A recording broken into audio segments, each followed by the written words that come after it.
What's up, everybody? HarkDog25 here, and bringing you something new. I'm going to start a monthly or bi-monthly news video about the new Mass Effect that is coming out soon. Mass Effect Andromeda.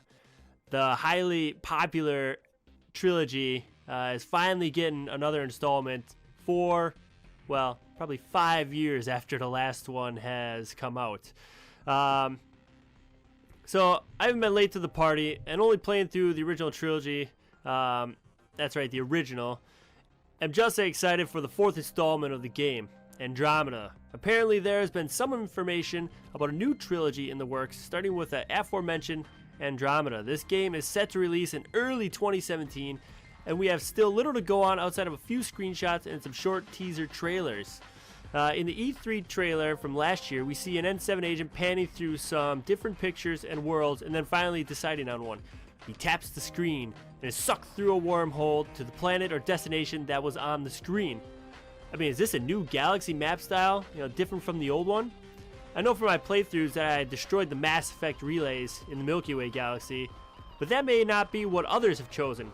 Could they be harnessing my playthrough as canon for the next series? Probably not. This game is more likely to start fresh from the original trilogy without the character input I was looking so forward to. But it makes sense. I mean, this takes place in the future and in a different galaxy, for crying out loud. How could they import what you did in a previous galaxy? I guess Shepard could have been space frozen again, like in the beginning of Mass Effect 2, and people just pick up his wreckage and restore him. It could work. Once again, probably not. That's what made the original trilogy so awesome. You could continue your own quest, your own timeline with actions and paths unique to yourself. It should filter over into the new galaxy, in a small way at least. Somehow make it so your actions, if you choose to import them, have a shadow effect on the new game. Like a great historical record that small snippets are input into the game at random intervals, like Shepard destroys the Reapers and the relays. It took 10 generations to rebuild, to come to Andromeda. Obviously, this is the same faction from the Milky Way. I mean, we see the N7 insignia, we see the Mako from the previous game, we see the Omni tool, so it has to carry over in some form, so not carry over a small remnant of the story. I think they definitely should do that. A few other things we can make out in the trailer is the presence of rocket packs on your back, lending to the wave of games with rocket and wall walking technology.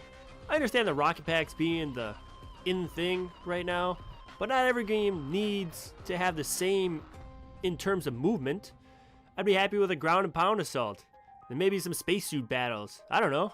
I mean, I'm just shooting from the hip here.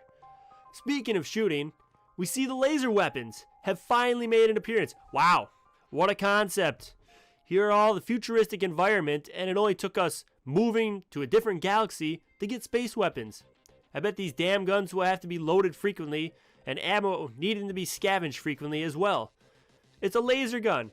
It might need a power cell here or there, but if I am to collect ammo after knowing the tech from the unlimited ammo or chip block ammo is out there as seen in Mass Effect 1, I will be more than irate. They will bring back squads and upgrading abilities, side missions, etc. But one thing this trilogy is known for is its provocative scenes.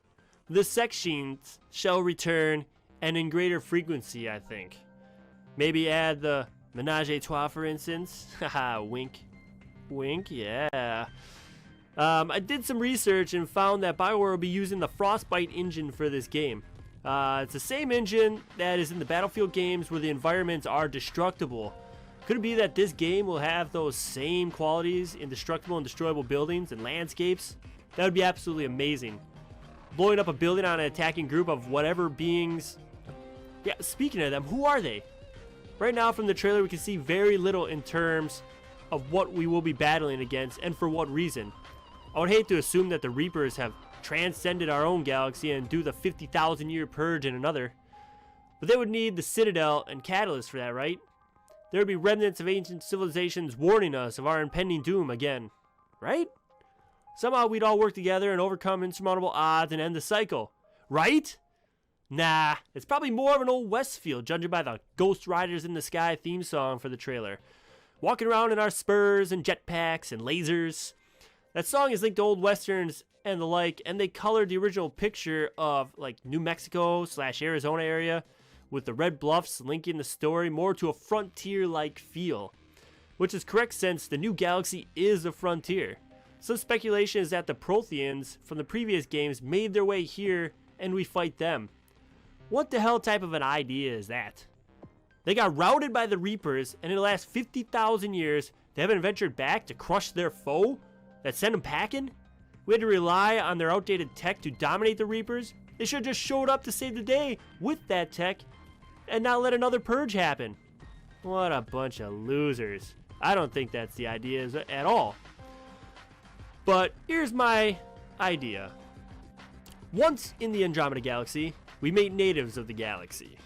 They don't want to play nice in the sandbox, and sadly, this doesn't bode well for those inhabitants there who are the rulers of Andromeda, and eventually a war breaks out. Like the old western towns and the Native Americans, or any other time in history where a mass population takes over said land from someone who is already there, i.e. the Roman Empire, Spain, all religions in Jerusalem, British Empire, USA, countless others. It's the oldest story in the book, but one that is still relevant today. A new council of Andromeda / Milky Way will try and become equals with the original inhabitants of that galaxy and start taking over planets for each of their races. I can see the Krogans being real friendly here to their new neighbors. I'm guessing a lot of neighborly sugar exchanges will be taking place between them and the native Andromedians. Yes, Andromedians, I just coined it. This eventually will cause the original inhabitants to grow disgusted about sharing land, territory, space, and of course, sugar with their new neighbors, and feuds will erupt. Small skirmishes will break out into all-out war. As each tries to control and or get rid of the other, in comes the new Shepherd. Commander Shepherd the 15th, or 5th, or 20th. Who knows? The great-great-great-great-great-great-grandchild of Heartdog. I mean, Commander Shepherd. And Ashley. Or Miranda. Or Ashley again. Depending on who I settle down with after the third game. Once again, we will be fighting against extermination from an enemy that just wanted to keep things status quo. Until we barged in and said, all your sugars belongs to us. So that is just the one theory for this game, and I know this game will be an amazing experience to play when it finally does hit the shelves next year. Leave a comment on what you think the game will be like. Like the video if you think this game will be super awesome and amazing, and subscribe for more Mass Effect 4, Andromeda, informational and news videos as more data is streamed down to the masses from BioWare. And we will see you in the future, everybody. Take care. Thank you for checking out my first Mass Effect Andromeda news video. If you want to see any of the other Mass Effect gameplays that I have, click the links above. I got Mass Effect 1, Mass Effect 2, or Mass Effect 3. You can enjoy the whole trilogy.